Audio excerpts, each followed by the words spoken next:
본문은 출애굽기 15장 22절부터입니다. 22절에서 27절 말씀까지입니다. 디모데전서와 함께 할게요.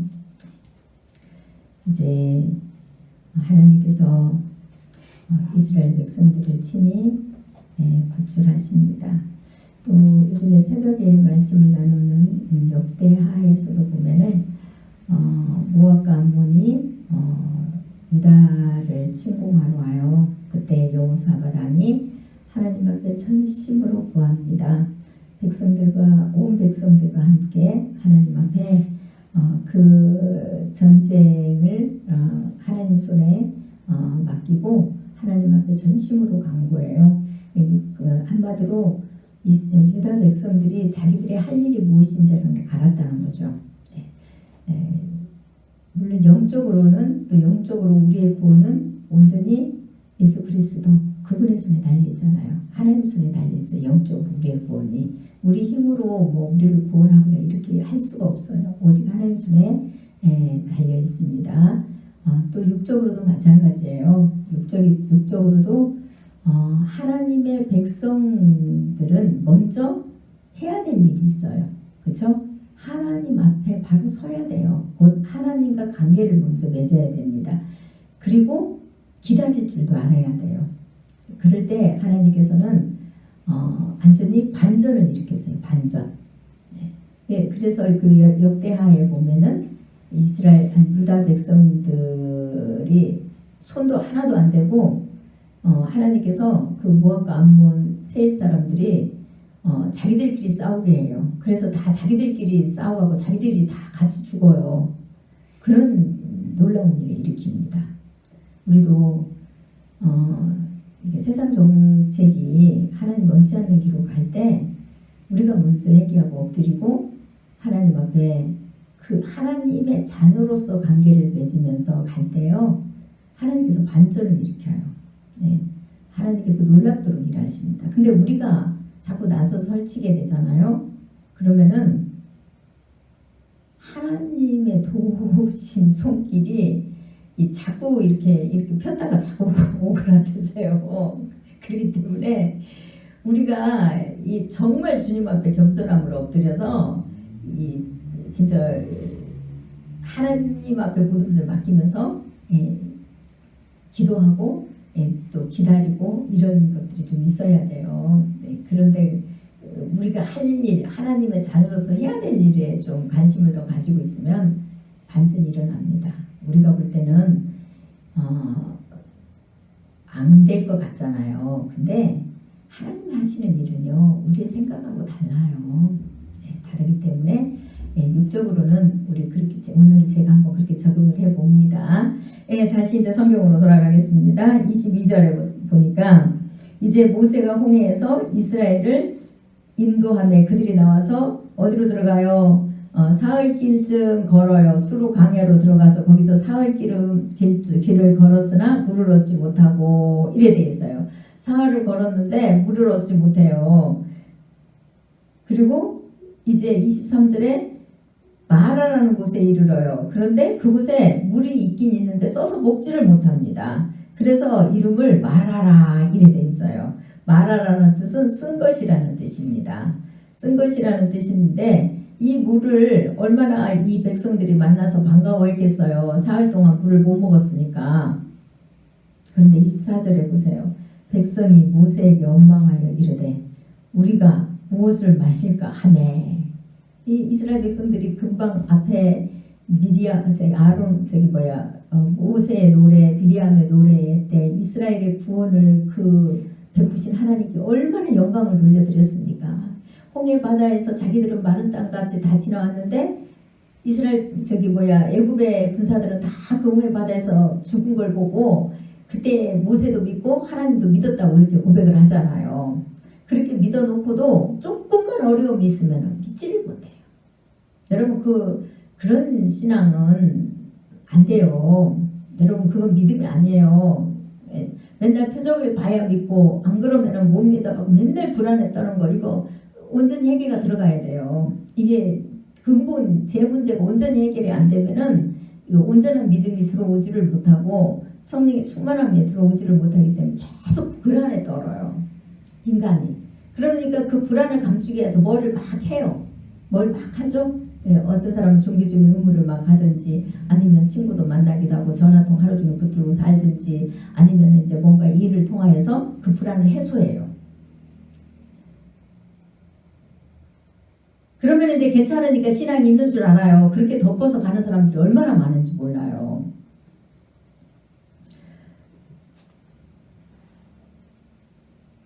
이스라엘 백성들이 그런 신앙이었어요. 표적을 봐야만 믿고 뭐가 있어야만 믿어요. 그렇지 않으면 믿지를 못해요. 그래 놓으니까 이제 그 물이 써서 마시지 못하는 그 앞에서 원망하고 옵니다. 물론 한두 번은 우리 어려운 일 닥칠 때 그럴 수 있죠. 한두 번은 처음에 믿음이 없을 때는 그럴 수 있어요. 그러나 그런 사건을 통해서 하나님께서 일하심을 보고 갔으면은 그 다음부터는 믿어야 되는 거예요. 믿어야 되는 거지. 맨날 사건 앞에 무서워 떨고 그거는 안 되는 거예요. 믿음이 자꾸 세워져 나가서 이제 갈수록 담대함이 주어져야 되고요. 예, 이런 것들이 하나님으로부터 받아야 돼요. 이스라엘 백성들이 원망했기 때문에 어떤 사람은 당연하다고 여기는 경우가 있어요. 예, 당연한 게 아닙니다. 예, 당연한 게 아니기 때문에 하나님께서 이제 이들이 원하는 걸 주고 난 뒤부터 만드시는 게 있어요. 25절 먼저 살필게요. 모세가 여호와께 부르짖었더니 여호와께서 그에게 한 나무를 가리키시니 그가 물에 던지니 물이 달게 되었더라. 거기서 여호와께서 그들을 위하여 법도와 율례를 정하시고 그들을 시험하실세. 이때부터 법과 율례가 이제 적용되기 시작합니다. 이스라엘 백성들이 순종을 안 해요. 하나님을 믿지 않아요. 한마디로 믿지 않기 때문에 기다리지도 못하고 순종도 못해요. 분명히 목말라 힘들 수 있어요. 그렇죠? 목말라 힘들어 할 수 있어요. 그런 거는 얼마든지 뭐 말할 수 있잖아요. 그런 거 갖고 말하는 게 아니에요. 목말라 힘들어 이걸 말하는 게 아니라 하나님을 못 믿었다는 거예요. 못 믿으니까 여기서 원망이 하고 모세에게 막 원망하고 대들고 따지고 이제 한마디로 말하면 그랬다는 거예요. 못 믿으니까. 그러나 하나님께서는 그럼에도 불구하고 어떻게 합니까? 모세를 통하여서 기도하게 해요. 이 원망하고 모세를 날마다 대적하는 영혼들을 위해서 모세가 하나님께 부르짖어요. 그랬더니 하나님께서 모세의 기도를 들어서 어떻게 합니까? 한 나무를 가지고 물에 던지게 해요. 그랬더니 물이 달게 되었대요. 이런 이적을 하나님께서 또 베푸십니다. 이런 이적을 베푸시잖아요. 그렇게 해 놓으시고 어떻게 하시나요? 법도와 율례를 만들어 놓고요. 지키나 안 지키나 시험하세요. 법은요, 안 지키는 사람 때문에 만들어지는 거예요. 여러분들 대한민국 사람들이 다 법을 잘 지키고 곧 인간 사랑을 해요. 인간을 해하지도 않고 도둑질도 안 하고 사기도 안 치고 규칙과 규례를 잘 지키고 휴지도 잘 줍고 아무데나 안 버리고 껌도 아무데나 안 버리고 담배꽁초도 아무데나 안 버리고 침도 아무데나 안 받고 이렇게 규칙을 잘 지키고 모든 것들을 잘하면은 법을 만들 필요가 없어요. 그쵸? 도둑도 없고 뭐 사기꾼도 없고 서로 또 나누고 서로 또 뭐 배려하고 이렇게 잘 지켜가면요 그 나라는 법이 필요 없는 거예요. 그런데 안 지켜요. 곧 하나님 나라 법은 믿을 때 지켜지는 거예요. 그래서 세상 법하고 달라요. 하나님을 믿을 때 지켜지는 건데 곧 하나님 앞에 순종하는 거예요. 그래서 세상 법하고 다른 거예요. 세상 법은 뭐 문재인 안 믿어도 괜찮아요. 그쵸? 네, 문재인 안 믿어도 돼요. 문재인 안 믿었다고 안 잡아가요. 네, 문재인 안 믿었다고 안 잡아가요. 그러나 법을 어길 때는 판결을 받고 뭔가 뭐 대가를 치러야 되겠죠? 그래서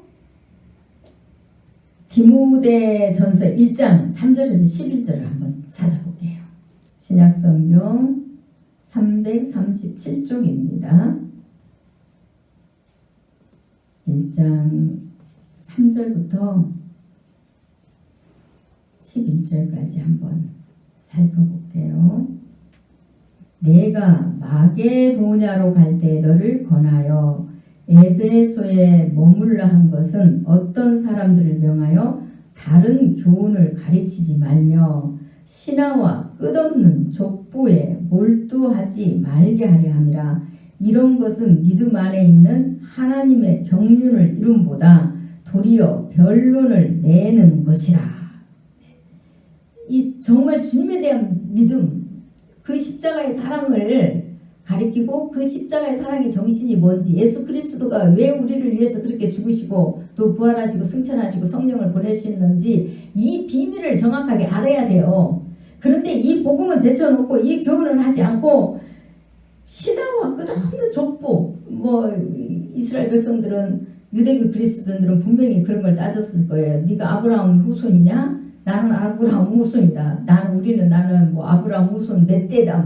아마 이런 걸 따졌을 거예요. 또 끝없는 신화를 이야기했겠죠. 아브라함 때 어쩌고 저쩌고 무슨 일이 일어나고 어쩌고 저쩌고 막 이런 걸 이야기했겠죠. 또 아무튼 아무튼 여러 가지 이야기했겠죠. 그래서 잘못된 그 사상을 가진 이단 사상, 영지주의 사상자들 또 그 옆에 와서 또 하나 여기서 또 활동했죠. 그래 놓으니까 이 잘못된 것으로 날마다 이렇게 이 변론하는 거예요. 그래서 4절에 이런 것은 믿음 안에 있는 하나님의 경륜을 이룸보다 변론만 낸대요. 서로만 네가 잘나니 내가 잘나니 네 교훈이 맞니 내 교훈이 맞니 이 변론밖에 안 난대요. 믿음 안에서 하나님을 알아가는데 이게 성장돼야 되잖아요. 사람들이. 근데 그렇지를 못하는 거예요. 그래서 5절에 이 교훈의 목적은 청결한 마음과 선한 양심과 거짓이 없는 믿음에서 나는 사랑이거늘. 거짓이 없는 믿음이요. 분명히 믿음에는 소망이 있지만 그 소망으로 인해서 따라오는 게 사랑이라는 거예요. 그래서 고린도전서 13장에서 말씀하죠. 믿음, 소망, 사랑은 항상 있을 것인데 그 중에 제일은 사랑이라. 예수 그리스도를 믿는 믿음 위에 우리가 집이 지어져야 돼요. 바르게 가야 돼요. 하나님의 성전이 지어져지는 거예요. 그런데 이것을 무시하고 뭐를 해요?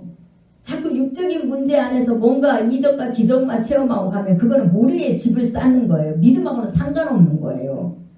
그래서 사람이 변화가 되지 않고 여전히 그 예수 믿지 않았을 때 가지고 있는 성품, 그 습성들, 그 사고들을 그대로 가지고 있어요. 이런 것들은 참 믿음이 아니래요. 진짜 믿음은 곧 사도 바울이 디모데를 통하여서 교훈하는 것은 진짜 거짓이 없는 믿음에서 나는 사랑이라는 겁니다. 그래서 마음이 청결하고 선한 양심, 이런 것들은 거짓이 없는 믿음에서 나오는 사랑이래요. 그런데 사람들이 6절에 이에서 벗어나 헛된 말에 빠져 7절에 율법의 선생이 되려 하나 자기가 말하는 것이나 자기가 학증하는 것도 깨닫지 못하는도다. 많은 이단들이 그러잖아요. 또 많은 그리스도인이라고 하는 사람들이 자기가 지금 율법을 지킨다고 가기는 가는데 자기가 율법의 선생이 되려고 하지만 율법을 가르치는 거예요. 그런데 율법의 의미도 몰라요. 율법이 왜 하나님께서 주어졌는지도 모른다는 거예요. 자기들도 율법을 지키지도 않고 율법대로 살지도 않아요. 율법은 100% 완벽하게 지켜야 돼요. 일평생 한 번도 죄를 안 지어야 하나님 앞에 쓸 수가 있는 거예요.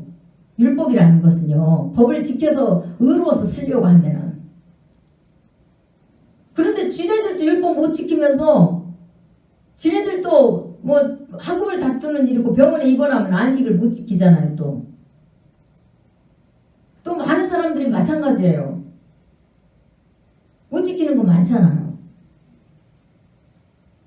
마음으로 생각으로도 한 번도 죄 안 져야 돼요.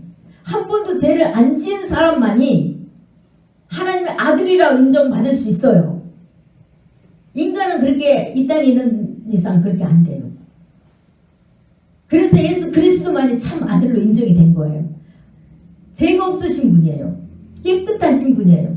그래서 그분의 의로 우리가 구원을 입는다고 하나님께서 말씀하시는 겁니다. 그러면 우리도 우리 의로 하나님 앞에 쓰려고 하면요, 일평생 죄를 한 번도 안 지어야 돼요. 먼지 같은 죄를 지어도 안 돼요. 생각도 마음도 항상 바르게 살아야만 돼요. 그래서 율법이 뭔지도 몰라요. 자기들이 율법의 선생이 되려고 하지만 자기가 말하는 것도 제대로 알지 못하고 깨닫지도 못해요. 8절에 보니까 그러나 율법은 사람이 그것을 적법하게만 쓰면 선한 것임을 우리는 아노라 이렇게 이야기했습니다. 왜 이게 적법하게 쓰면 그것이 선한 것이 되는가? 그래서 사도 바울은 로마서에서 그렇게 이야기하잖아요. 율법도 아름답고 계명도 아름답다. 그래서 9절에 알 것은 이것이니 율법은 옳은 사람을 위하여 세운 것이 아니요 오직 불법한 자와 복종하지 아니하는 자와 경건하지 아니한 자와 죄인과 거룩하지 아니한 자와 망령된 자와 아버지를 죽이는 자와 어머니를 죽이는 자와 살인하는 자며 음행하는 자와 남색하는 자와 인신매매를 하는 자와 거짓말하는 자와 거짓 맹세하는 자와 기타 바른 교훈을 거스르는 자를 위함이니 이렇게 돼 있어요. 잘못된 교리를 말하는 거죠. 네.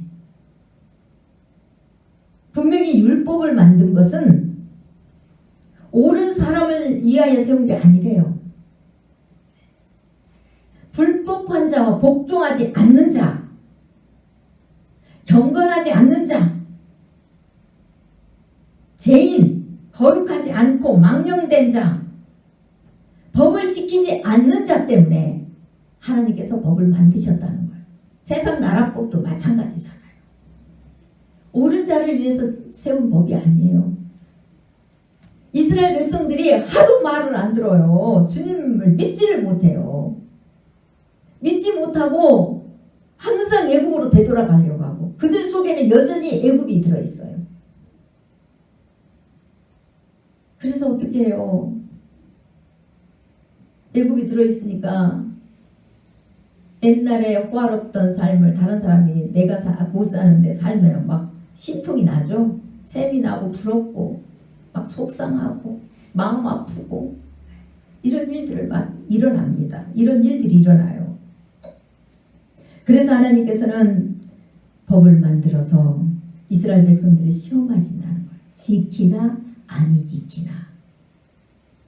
그 다음 26절에 이르시되 너희가 너희 하나님 나 여호와의 말을 들어 순종하고 내가 보기에 의를 행하며 내 계명에 귀를 기울이며 내 모든 규례를 지키면 내가 애굽 사람에게 내린 모든 질병 중 하나도 너희에게 내리지 아니하리니 나는 너희를 치료하는 여호와의 임이니라. 하나님께서 하나님을 믿으면 하나님의 법에 순종하게 돼 있어요. 무엇으로요? 그리스도의 사랑으로요. 그런데 이 율법은 옳은 자 때문에 있는 게 아니라 옳지 않는 자 때문에 율법을 만드셨다고 했잖아요. 법을. 그러면 그 법이 하는 역할이 뭘까요? 이 법은 사람을 죄인이라고 가르쳐 주는 거예요.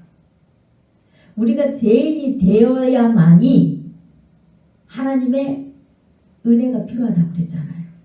예수 그리스도의 의가 필요해요. 그래서 우리가 얼마만큼 죄인으로 하나님의 법을 통해서 깨닫느냐에 따라서 우리가 하나님의 은혜를 필요하는 이 척도가 달라요. 그래서 마태복음에 예수님께서 말씀하시잖아요. 심령이 가난한 자는 복이 있다고. 이 심령이 가난한 자가 뭘까요? 우리 마음이 가난해요. 절대적으로 주님의 은혜 아니면 못 사는 심령. 주님의 하나님의 은혜만이 살린다는 심령. 그래서 하나님의 은혜를 간절히 기다리는 자. 우리 심령이 비고 빈 마음이 되어서 하나님 아니면 안 돼요. 육적인 것만 말하는 게 아니에요. 기본적인 육적인 것만 여러분들이 알고 있으면 안 돼요. 그거는 모래에 집을 짓는 거라고 그랬잖아요. 영적으로요. 나에게 의로운 것이라고는 하나도 없고 오직 의로우신 분 예수 그리스도의 그 공로를 덧입어야만 된다는 이 사실을 이 심령이 알고 있는 거예요.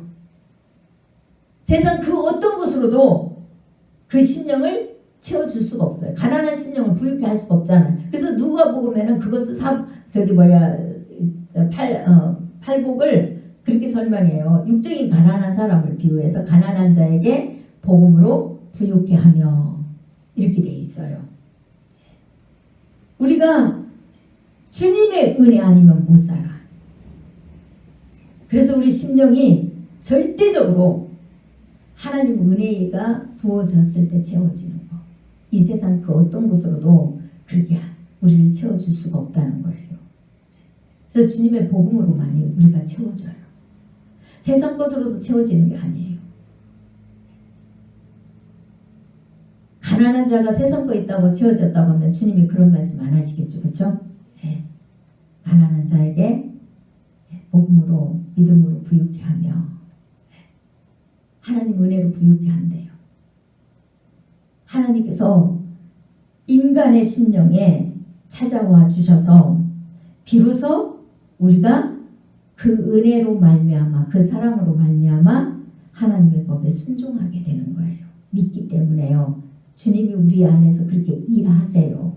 일을 하십니다.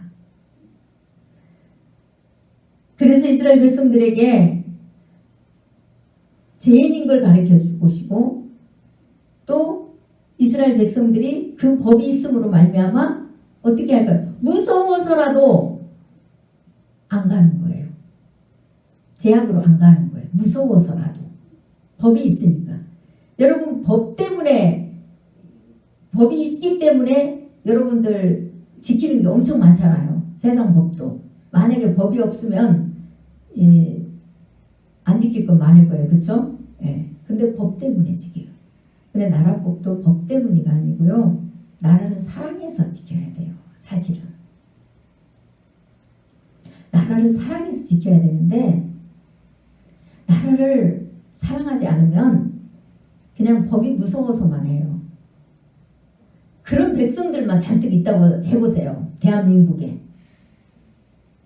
나라를 사랑하지 않아요. 그냥 법이 무서워서. 그럼 법이 없으면 이게 나라를 망쳐먹는 사람들 많이 있을 수가 있어요. 법이 없으면. 법이 없으면. 막 사람도 엄청 많이 죽일 거예요. 그 혈기가 막 이렇게 충천한 사람 분노해가지고 죽이고 싶도록 미울 때 다 죽여버릴 것 같아요. 막. 법이 없었다면. 그래서 이 법 때문에라도 하나님께서 인간을 보호하고자 하는 거. 그러나 진짜는 법 때문이 아니라 법과 상관없이 하나님의 사랑으로 말미암아 하나님께 순종해요. 하나님의 법을 지키는 거예요. 이 하나님의 법은 인간 삶의 연관이 된다는 걸 항상 기억하셔야 돼요. 어떤 사람은 하나님 앞에만 와가지고 열심 내고 충성하며 세상 사랑과 세상 법은 아무것도 안 지키고 인간관계는 뭐 중요 여기지 않는 경우도 있어요. 그렇지 않아요. 분명히 하나님께서는 하나님의 계명을 말씀하시면서 하나님 사랑, 이웃 사랑을 말씀하셨어요. 이스라엘 백성들에게 광야에서 구훈련을 시키는 겁니다. 근데 이 백성들이 믿음이 없어요. 그들 마음속에는 안악함이 잔뜩 들었어요. 심지어 애굽에 있던 습성들이 그대로 있습니다. 광야라는 곳은 죄가 없는 곳이에요. 죄의 미혹이 없어요. 광야는. 여러분 가만히 한번 눈 감고 생각해 보세요. 광야는 아무도 세상께 보이지 않는 곳이에요. 광야라는 곳은. 하나님께서 이스라엘 백성들이 애굽에서 그 죄의 습성을 배워가지고 살아왔잖아요. 하나님을 믿지도 못해요, 그들은. 그래서 아무도 없는 곳, 육적으로 도와줄 수 없는 곳만 말하는 게 아니에요. 인간의 도움을 받을 수 없는 곳만 말씀하시는 게 아니에요. 그곳에는 광야에는 세상 것이 없기 때문에 죄의 미혹이 없는 곳이에요. 광야에는 죄의 미혹이 없는 곳. 하나님께서 이스라엘 백성들을 하나님의 백성으로 순결한 신부로 거듭나게 하시려고요. 사람이 사는 곳을 완전히 피해가지고 사람이 살지 않고 아무도 없고 도와줄 수도 없는 그곳으로 하나님이 인도하세요. 그래서 오직 하나님만 바라볼 수 있게. 다른 누구도 예국에 화려한 것들 뭐 이런 것들이 있어가지고 그것들을 뭐 이스라엘 백성들이 맨날 미혹을 못 끌어가지고 힘들고 이런 것이 없도록 그래 들어오세요. 그래서 여러분들도 육으로도 그러잖아요. 강야 훈련 이 땅에 거 없어요. 이 땅에 것도 없는데 도움받을 것도 없어요. 도움받을 것도 다 끊겨져요.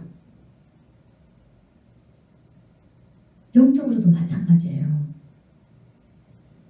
영적으로도 우리 안에 내면에 있는 그 애굽 세상에서 살던 예수님을 모르고 세상 것을 좋아했던 그런 우리 속에 있는 것들을 하나님께서 다 뽑아내려고 강야로 들어오게 하시는 거예요. 이스라엘 백성들은 애표기 때문에 강야라는 단어를 써서 홍해를 건너고 시내산 쪽으로 해서 쭉 이렇게 건너가게 하시잖아요. 그러면 지금 강야는 어딜까요? 우리가 육적으로 내가 찾고 구하던 것들을 끊어버리는 거예요. 하나님께서 내가 사랑하는 것들, 내가 가장 의지하고 사랑하는 것들을 끊어버리세요. 그리고 철저히 주님만 의지하게 해요. 그런데 어떻게 합니까 우리? 그렇게 하는데도요 하나님 앞에 마음과 성품과 뜻을 다해서 하나님을 안 찾더라고요. 형식은 와서 찾아요. 형식은 기도합니다. 형식은 말씀 봅니다. 그런데 전심으로 안 해요. 전심으로 주님 앞에 그렇게 안 해요. 삶도 전혀 옛사람하고 똑같이 삽니다. 여전히 사람으로부터 위로받고 여전히 사람 의지하고 여전히 사람 찾고 요즘에는 뭐 사람 안 찾아도 그냥 전화 한 통이 오면 되잖아요. 여전히 안 바뀌어요. 빚이라도 내서 다 해요. 그것을 에스겔에서 그렇게 이야기해요. 이스라엘 백성들을 참기에 비유를 해요. 참기에 비유를 하는데 이렇게 비유합니다. 이스라엘 백성들이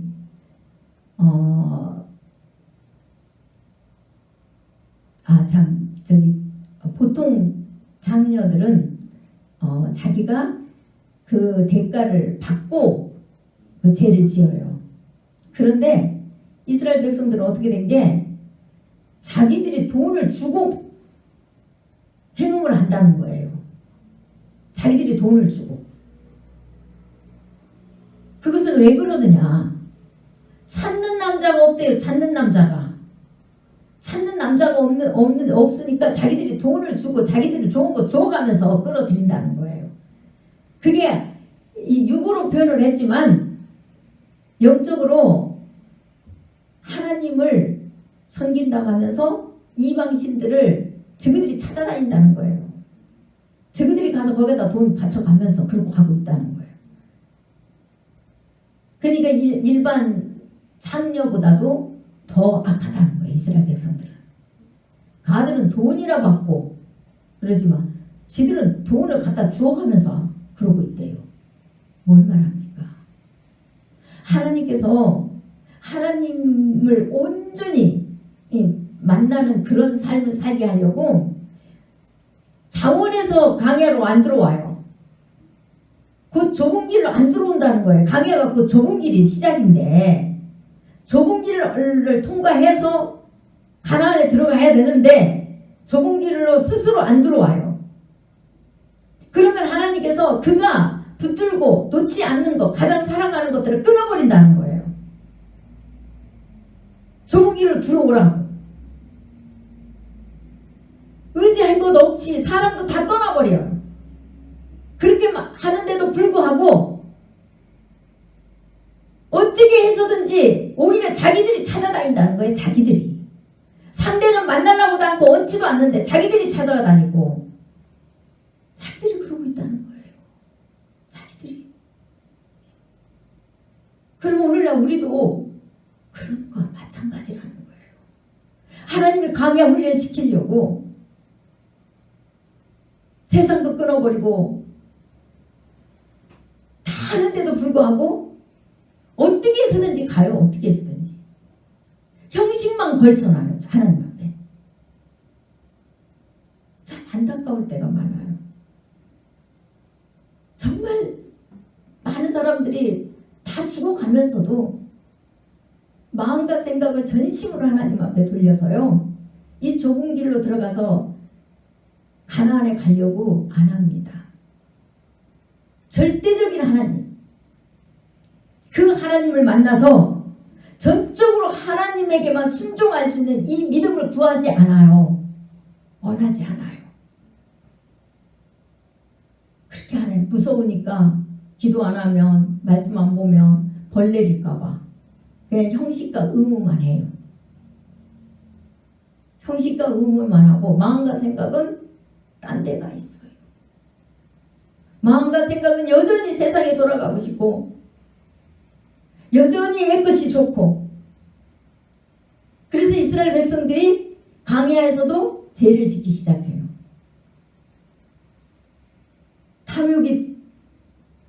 탐심이 들어와가지고 그들이 하나님을 원망하고 죄를 짓잖아요. 저는 그걸 보면서 세상이 죄가 있는 게 아니라 인간의 마음이 죄가 있구나. 하나님께서 광야에 애굽 사람을 완전히 피해가지고 하나님만 바라볼 수 있는 곳으로 끌고 들어오셨는데도 불구하고 그곳에서 그들의 마음에 죄가 있으니까요. 그 광야도 오염되더라는 거예요. 그 광야도. 그래서 우리 마음에 중심으로 주님을 믿고 중심으로 주님을 찾고 중심으로 주님을 사랑하는 이 마음이 없으면 우리를 어디다 갖다 놔도 우리가 오히려 사람들을 죄로 미혹하고 다닐 수밖에 없는 그런 존재라는 거예요. 우리가 사람들을 죄 짓도록. 그래서 주님을 진짜 믿는 전심으로 믿는 믿음이 아니면 안 되겠구나. 제가 그걸 깨닫게 되더라고요. 그래서 참 안타깝죠? 여러분들이 주님을 이 광야 훈련을 통하여서 하나님의 그 사랑을 경험하고 나면 여러분들의 하나님 앞에 순종하는 게 어려운 게 아니에요. 힘들지가 않아요. 그때부터는. 힘들지가 않아요. 그런데 그게 없으면 여러분 예수님을 믿는다 해도요. 여전히 모래 위에 집을 짓고 날마다 풍랑만 일어나면 조금만 어려움만 있으면 덜덜덜 떨고 다 무너져 내리고 날마다 이 이스라엘 백성들처럼 원망하고 불평하는 것뿐이고 이렇게 돼버려요. 이렇게 돼버려요. 분명히 주님께서는 하나님의 계명에 귀를 기울이면 애굽 사람에게 내린 질병 중 하나도 내리지 않겠대요. 그리고 우리 하나님은 그런 질병이 있다 할지라도 뭐라고 하십니까? 치유하는 여호와이니라. 치유의 하나님이요. 치유의 하나님. 그런데 우리 맨날 코로나로 떨고 앉아있잖아요. 맨날 떨고 앓고 앉아 있어요. 그래갖고 어떻게 세상을 살아나가요? 앞으로 이거는 아무것도 아니에요, 여러분. 여러분도 아시잖아요. 앞으로 이거 코로나 이거 아무것도 아니에요. 코로나를 통해서 하나님이 믿는 사람들을 좀 강해로 집어넣어 훈련시키려고 했는데 이제 전화가 있고 유튜브가 있어가지고 전화가 있고 유튜브가 있고 뭐 마스크가 있어갖고 부훈련도 안 되더라고요. 보니까 마스크가 없고 이런 게 없었으면 부훈련이 됐을 텐데 부훈련이 안 돼가지고 여전히 강해로 안 들어와요. 근데 죄송스럽게도 기회는 없어집니다. 이제 2달 있으면은 자유로워지죠. 기회 없어져요. 하나님께서는 코로나를 통하여서라도 한국교회 사람들이 좀 하나님만 찾는 자기 신앙 본질을 깨닫게 하나님 하셨어요. 아무도 만날 수 없고 아무것도 할 수 없을 때 비로소 우리의 본 믿음이 드러나게 돼 있어요. 여러분 아무 일도 없고 아무것도 없고 할 때 여러분 믿음 본바탕이 드러납니다. 이 본질이 드러나가지고요. 여러분들 그때 여러분 불안하고 두렵고 이거면 가짜예요. 가짜 믿음이에요. 근데 그런 내가 원하는 충족 조건이 충분히 이렇게 채워져서 그때 편안한 거 가짜예요. 주님이 그 믿음 주어가지고 믿음 있어서 편안한 게 아닙니다. 여러분들 그 세상 것으로 그거를 덮고 가는 거예요. 철저하게 주님 앞에 그럴 때 내가 주님보다 다른 것들에게 더 올인하고 사랑했구나. 이걸 깨닫고 회개하셔야 돼요. 철저히 회개하고 어떤 상황에서도 주님만으로 기뻐할 수 있는 이게 되어야 되겠구나. 주님이 계시기 때문에 기뻐할 수 있는 상황. 저는 제가 그 과정을 통과하지 않았으면 여러분들에게 이 말 할 자격이 없어요. 그런 과정들을 거쳐왔었어요. 그런 과정들을 거쳐와서 우리 아들이 있지만 그럴 때도 주님께서 걱정 속에 평안, 기쁨, 내면의 기쁨을 주시더라고요. 맡기게 하시고 그런 과정들을 거쳐왔기 때문에 제가 여러분들에게 말씀드리는 겁니다.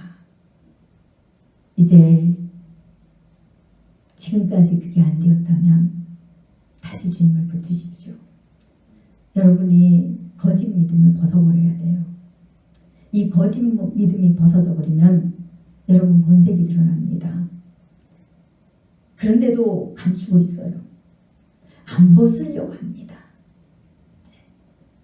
주님은 분명히 치료하는 여호와시라고 합니다.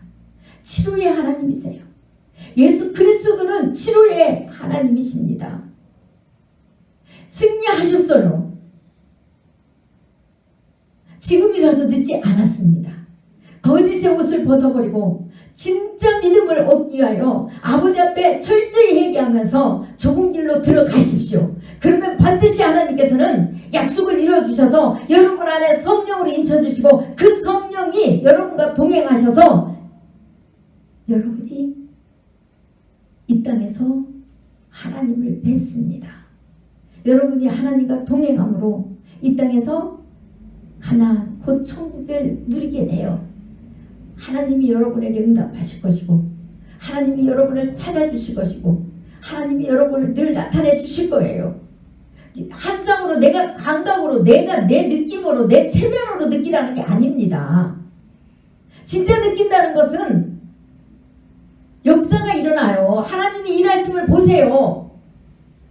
내 그냥 감각으로 내가 만들어 놓고 체면 걸듯이 하나님이 나와 함께 있어. 하나님이 나를 안아주시는 것 같아. 이런 걸 말하는 게 아니에요. 그러면 진짜 주님이 여러분과 동행해서 여러분을 안고 다니신다면 두려움이 없어야죠. 맨날 두려워서 떨면서 그런 소리 하면은 안 되잖아요. 진짜 하나님이 여러분과 함께이고 동행하는 것이 진짜 느껴졌다면, 진짜 있다면 하나님은 여러분에게 응답하실 거고 말씀을 인도하실 주실 거고 여러분이 해야 될 일, 가야 될 일을 가르쳐 주십니다. 담대하게 하시고요. 여러분을 주님이 원하신 길로 인도하세요. 그래서 여러분 영혼도 치료받고 여러분 육도 치료받고 그래서 여러분으로 인하여서 그 그리스도의 향기가 나타나는 그런 삶이 다 되시기를 간절히 축원합니다. 기도하겠습니다.